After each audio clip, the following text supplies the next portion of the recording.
Assalamualaikum warahmatullahi wabarakatuh. Salam guru penggerak.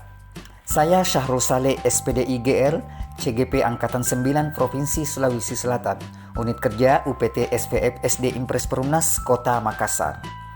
Izinkan saya akan memaparkan demonstrasi kontekstual modul 1.3 visi guru penggerak.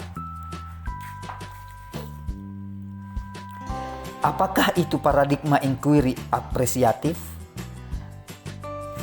Untuk merumuskan visi guru penggerak, dapat digunakan strategi inquiry apresiatif yang merupakan suatu filosofi, suatu landasan berpikir yang berfokus pada upaya kolaboratif menemukan hal positif dalam diri seseorang, dalam suatu organisasi dan dunia di sekitarnya, baik di masa lalu, masa kini, maupun masa depan.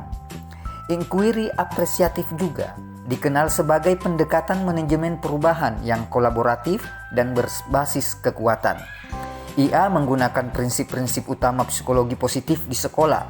Pendekatan IA juga dapat dimulai dengan mengidentifikasi hal baik yang ada di sekolah, mencari cara bagaimana hal tersebut dipertahankan dan memunculkan strategi untuk mewujudkan ke arah yang lebih baik.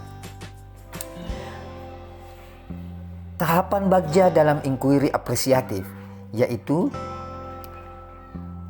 B atau buat pertanyaan utama, kemudian A ambil pelajaran, G gali mimpi bersama, J jabarkan rencana, dan A atur eksekusi. Adapun visi guru penggerak yang saya susun adalah terwujudnya murid yang beriman, berakhlak mulia, berprestasi, dan unggul dalam bidang teknologi sesuai profil pelajar Pancasila. Dan penjelasan komponen visi yaitu beriman, berakhlak mulia, menggambarkan profil pelajar Pancasila dimensi beriman dan bertakwa kepada Tuhan Yang Maha Esa dan berakhlak mulia. Berprestasi menggambarkan profil pelajar Pancasila dimensi bernalar kritis, dan unggul dalam bidang teknologi menggambarkan profil pelajar Pancasila dimensi kreatif dan inovatif. Selanjutnya, prakarsa perubahan. Dalam proses penyusunan pernyataan prakarsa perubahan dalam bentuk kalimat, kita terlebih dahulu dapat memperjelas gambar mental prakarsa perubahan yang ingin kita susun. Ketika kita memiliki visi, kita pasti akan merasa lebih peka terhadap hal-hal yang dapat membantu atau menghalangi kita dalam mencapai visi. Kita menjadi lebih peka dalam melihat bagaimana kita dapat makin dekat dengan visi kita melalui aset atau awal atau kekuatan potensi yang telah dimiliki, tantangan yang harus dihadapi atau dilampaui, kemudian aksi, tindakan, upaya yang diri kita atau sebagai pendidik dapat dikontribusikan, serta pembelajaran-pembelajaran yang makna dan manfaatnya akan murid bawa hingga akhir hayat. Dalam memperjelas gambar mental prakarsa perubahan yang ingin kita susun, kita akan belajar menggunakan sebuah alat bantu yang kita sebut ATAP atau ATAP, yang kepanjangannya adalah A, awal atau aset, yang meliputi kekuatan, aset atau modal atau potensi sekolah atau murid, komunitas yang teridentifikasi dapat membantu meningkatkan kualitas pembelajaran murid. Kemudian T atau tantangan, yang meliputi tantangan, keresahan yang perlu dilampaui demi mewujudkan harapan atau mencapai visi. Dalam menuliskan tantangan, kita dapat menangkap masalah atau keterbatasan yang dihadapi dalam sebuah pernyataan, lalu kita mengubahnya menjadi pernyataan tantangan. Kemudian A, aksi, yang meliputi kontribusi individu pendidik yang dapat dimanfaatkan untuk mewujudkan harapan atau mencapai visi. Kemudian P, pembelajaran, yang meliputi pembelajaran bermakna atau adab kebiasaan yang diharapkan tumbuh dan melekat serta dibawa murid hingga dewasa, merupakan turunan konkret dari profil pelajar Pancasila sesuai konteks atau diolah dari kata atau frase yang ada di elemen atau subelemen dimensinya. Selanjutnya, penjelasan tentang atap. Yang pertama A, awal atau aset. Yang meliputi yang pertama kepala sekolah, tenaga pendidik, guru, dan murid yang menguasai teknologi. Yang kedua kepala sekolah, guru, dan tenaga pendidik yang profesional. Yang ketiga ruang kelas, ruang guru, ruang kepsek, ruang perpustakaan, UKS, musala, laboratorium komputer, toilet guru dan murid. Selanjutnya komunitas praktisi sekolah, kemudian lembaga amil zakat atau LAS. Selanjutnya lembaga pembinaan dan pengembangan Taman Kanak-kanak Al-Quran atau LPPTKA dan BKPRMI atau Badan Komunikasi Pemuda Remaja Masjid Indonesia atau BKPRMI Kota Makassar. Selanjutnya tantangan, yaitu yang pertama kurangnya pemahaman murid terhadap ajaran agama sehingga murid malas beribadah. Yang kedua, murid sering bertengkar, berkata kasar, dan tidak sopan kepada gurunya. Yang ketiga, pengaruh lingkungan mempengaruhi akhlak murid. Yang keempat, kemampuan membaca belum digunakan untuk budaya literasi. Yang kelima, gawai yang dimiliki kebanyakan untuk bermain game dan hiburan. Selanjutnya, A atau aksi. Yang pertama, memberikan pemahaman ajaran agama pada murid dengan membentuk kegiatan TPA atau Taman Pendidikan Al-Quran dan program tahfiz.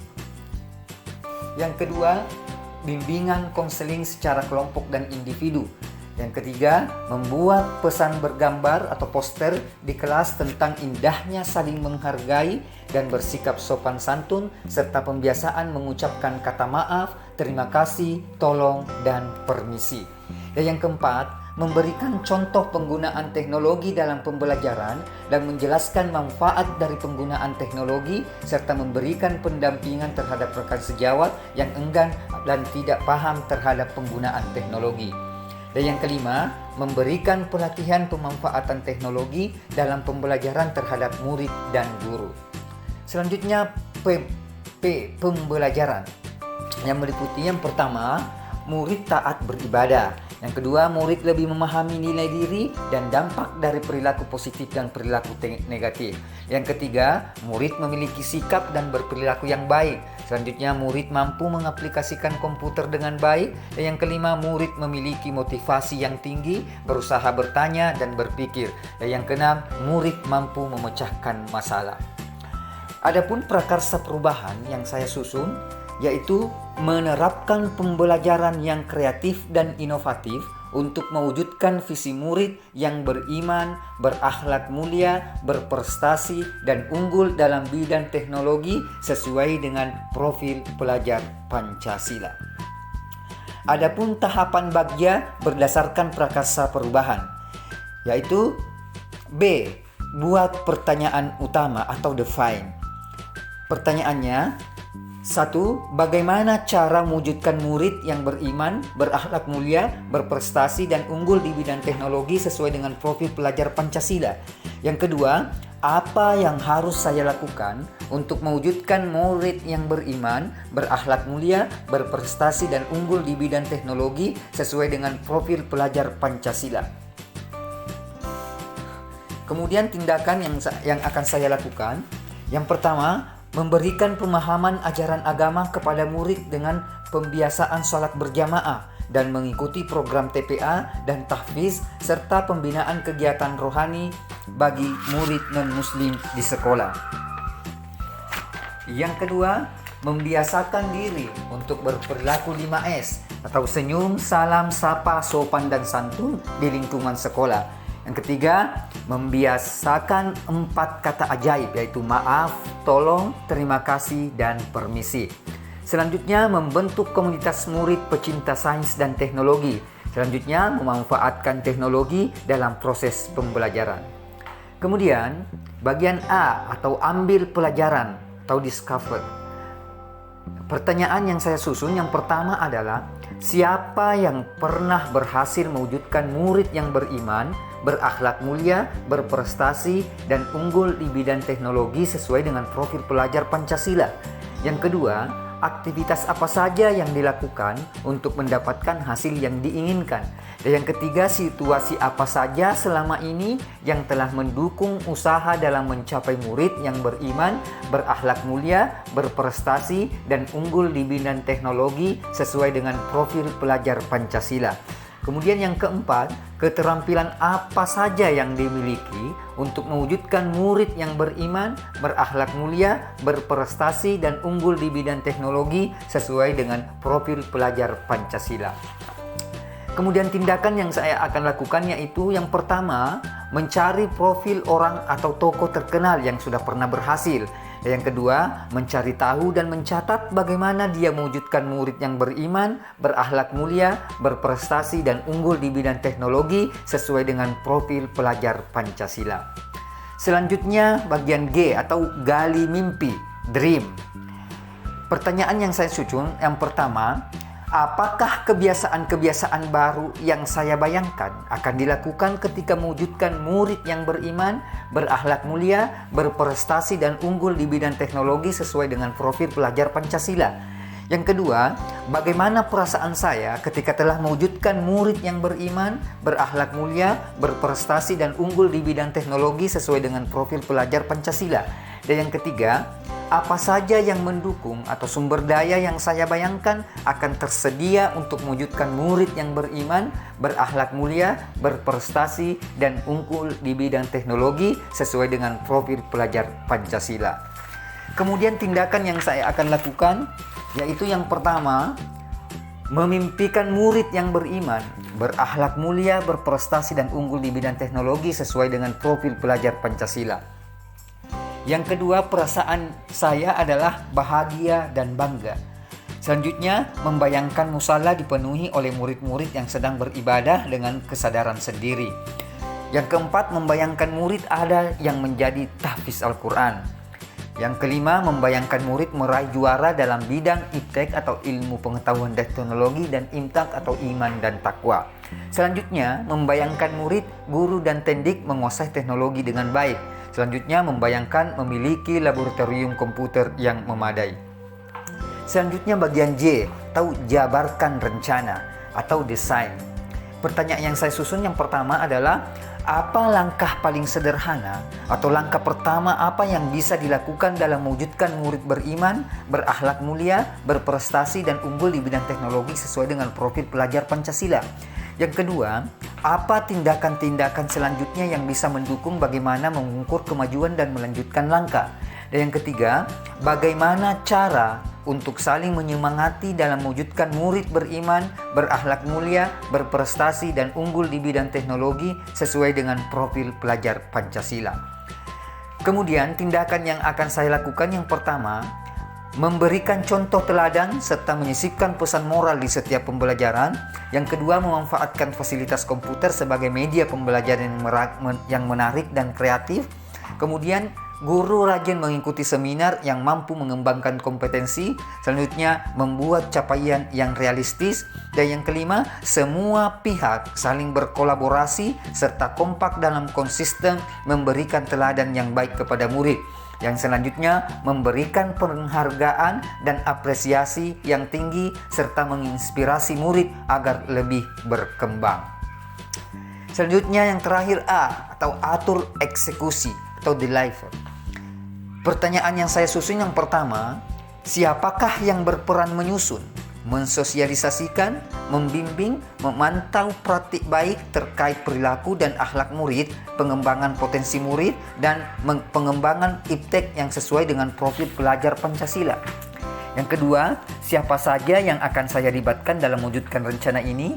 Yang ketiga, kapan praktik baik atau program ini mulai dilakukan? Kemudian siapa yang mengontrol atau monitoring pelaksanaan praktik baik atau program ini? Kemudian siapakah yang melakukan evaluasi terhadap praktik baik atau program ini? Selanjutnya tindakan yang saya akan lakukan yaitu yang pertama, membentuk kepanitiaan yang melibatkan guru, tenaga kependidikan, komite sekolah, serta masyarakat dalam menyusun praktik baik atau program ini. Yang kedua, kepala sekolah bertindak sebagai penanggung jawab. Yang ketiga, menerapkan budaya 5S dan 4 kata ajaib. Selanjutnya, pelaksanaan kegiatan salat berjamaah, duha, duhur, asar, dan pelaksanaan program TPA dan tahfiz, serta pembinaan kegiatan rohani bagi non-muslim. Kemudian yang terakhir, pembentukan komunitas murid pecinta sains dan teknologi. Demikian pemaparan saya. Sekian dan terima kasih. Guru bergerak Indonesia maju. Guru penggerak, tergerak, bergerak, menggerakkan. Assalamualaikum warahmatullahi wabarakatuh.